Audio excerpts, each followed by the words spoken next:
बिस्मिल्लाहिर्रहमानिर्रहीम। अस्सलाम वालेकुम। मोहम्मद उस्मान ऑफिशियल के साथ आपकी खिदमत में हाजिर हैं और एक नया मौजू जनाब छेड़ रखा है। मोनस इलाही साहब ने, साबिक वफाकी वज़ीर हैं और चौधरी परवेज़ इलाही साहब के साहबजादे हैं। और ये मोनस इलाही साहब हैं जो अपने अब्बा जी को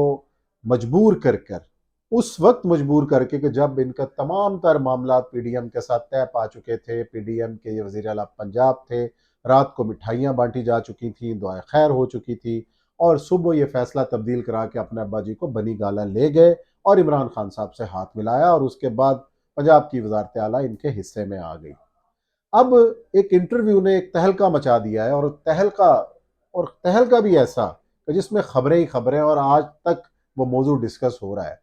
एक पाकिस्तान तहरीके इंसाफ का वो बयानिया जिसके अंदर उन्होंने ये कहा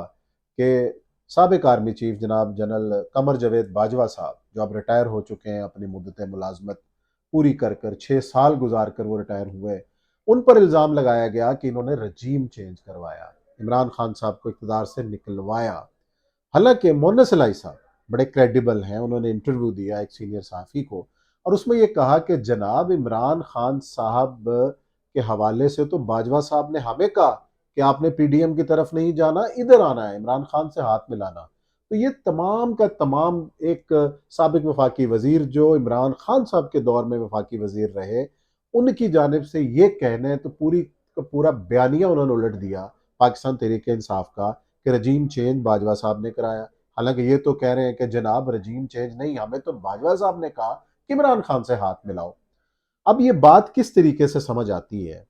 कि जनाब एक तरफ इमरान खान साहब ने पूरी ग्राउंड तैयार की और एक बाजवा साहब के खिलाफ एक ट्रेंड्स बनाए गए और जिस तरीके से उनको तनकीद का निशाना बनाया जाता रहा और जिस दिन उनकी रिटायरमेंट होती है 29 नवंबर को, उस दिन के तौर पे ये कहा जाता रहा कि हम आज योम नजात मना रहे हैं। एक तरफ ये बातें और दूसरी तरफ ये बातें, तो ये तो खुला तजाद है। आखिर हुआ क्या? इसके अंदर एक कंट्रोवर्सी है, एक साजिशी नजरिया जिसके ऊपर हम अगर एक मिनट सोचें, वो ये क्या कि फरवरी 2022 इमरान खान साहब की मकबूलियत सबके सामने, बढ़ती हुई महंगाई और दूसरे मामलात, इमरान खान साहब को जो मकबूलियत का ग्राफ था मुसलसल नीचे गिर रहा था। दूसरी जानिब जो वादे वईद किए गए और जिस तरीके से पीटीआई का जब ये फैसला किया गया कि रजीम चेंज करना है, अदम एतमाद लानी है, तो जो पीटीआई के अरकान थे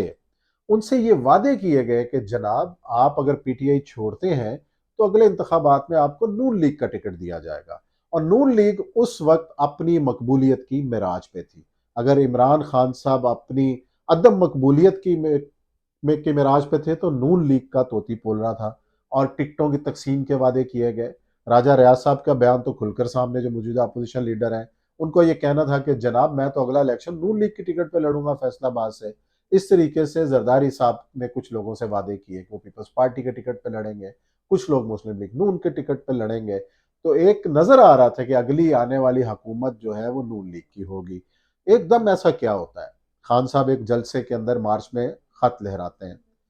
खत लहराते हैं अवाम के अंदर, वो बयानिया जोर पकड़ता है, उसको पजीराई मिलती है। हालांकि पाकिस्तानी कौम हमेशा से अमेरिका जाने के लिए तो तैयार है, लेकिन एंटी अमेरिका नारे पे इकट्ठी होती है। इमरान खान साहब ने एंटी अमेरिका नारा लगाया और नारा एब्सोल्युटली नॉट का लगाया। उसको अवाम हमारी है उसने पसंद किया, नौजवानों ने उसका उनके बयानियों को ऑन किया और नतीजा ये हुआ कि जो उसके बाद इंतखाबात होते गए, जैसे 6 महीने 4 महीने के अंदर, उसके अंदर जो है वो नून लीग और पीपल्स पार्टी को वाज़ेह शिकस्त का सामना करना पड़ा। और होम ग्राउंड पंजाब जो नून लीग का मजबूत गढ़ था, उसके अंदर जो ऑपरेशन इमरान है वो आगे बढ़ता चला गया और इस तरीके से जो स्पेस, जो कहते हैं ना कि एक खुला मैदान था जो नून लीग के लिए और उसके आगे कुछ ठहरता नहीं था, एक लैंडस्लाइड विक्ट्री थी, उसको ब्रेकें लग गई। और जो हालिया गुज़िश्ता दिनों जो इंतखाबात हुए सूबाई असम्बलियों के, उसके अंदर तो आपने नतीजा देख लिया कि खुद नून लीग का गढ़ लाहौर, जिसके अंदर जो है वो कभी सोचा नहीं जा सकता था कि कोई और भी नून लीग के अलावा जीत सकता है। गुज़िश्ता 18-20 सालों की जो हिस्ट्री रही है, लेकिन नून लीग के गढ़ के अंदर भी पाकिस्तान तहरीक इंसाफ कामयाब हुई। तो वो पाकिस्तान तहरीक इंसाफ जो कि बिल्कुल अदम मकबूलियत का राह देख रही थी, एकदम अरूज की बुलंदियों पे कैसे आ गई। और उसके पीछे क्या, उसके तमाम के पीछे बाजवा साहब थे کہ ایک مرتی ہوئی پارٹی کو جو آپریشن مشن عمران شروع کیا گیا، وہ ایک کہہ لیں کہ عدم مقبولیت کا شکار ہو رہا ہے، اس کے اندر پھر جان کیسے ڈالی جائے، اس کے لیے پاکستان وہ جو پی ڈی ایم ہے وہ استعمال ہو گئی، پاکستان مسلم لیگ نون کے ساتھ بھی ہاتھ ہو گیا، اور یہ کہا یہ گیا کہ اگر عمران خان کو نہ روکا گیا تو آن دی ریکارڈ چیزیں ہیں، تو یہ ساری پی ڈی ایم کی قیادت جیلوں کے اندر ہوگی، اور عمران خان صاحب اگلے 10 سال تک اس ملک کے حکمران ہوں گے۔ لیکن یہ مفروضے ثابت ہوئے ان کے، لیکن اس کے بعد جو مقبولیت کے راہ تک رہی تھی پارٹیاں وہ عدم مقبولیت کا شکار ہوئی۔ آج عمران اس سٹیج پر بیٹھے ہیں کہ ووٹ بینک ان کے پاس ہے، پنجاب سے لے کے سندھ تک، کے پی سے لے کے بلوچستان تک اور کراچی تک۔ اب صورتحال انٹائرلی ڈیفرنٹ ہو گئی۔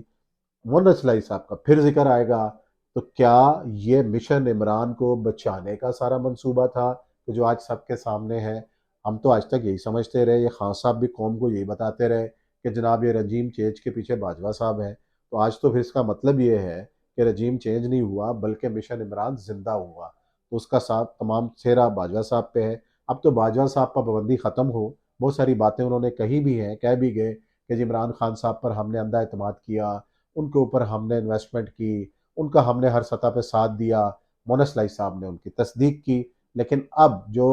یہ کہہ رہے ہیں کہ رجیم چینج کے پیچھے باجوہ صاحب تھے، رجیم چینج اس لیے کرایا گیا کہ عمران خان صاحب مقبولیت حاصل کریں اور دوبارہ اگلے آنے والے سالوں کے اندر پاکستان میں وزیر اعظم بنے اور اقتدار کا حصہ بنے، اقتدار ان کے پاس ہو۔ اب تو یہ خاموشی باجوہ صاحب ہی توڑ سکتے ہیں جب ان کو اجازت ہوگی بولنے کی، لیکن بہت کچھ ہوا ہے جو ان مہینوں میں ہوا ہے،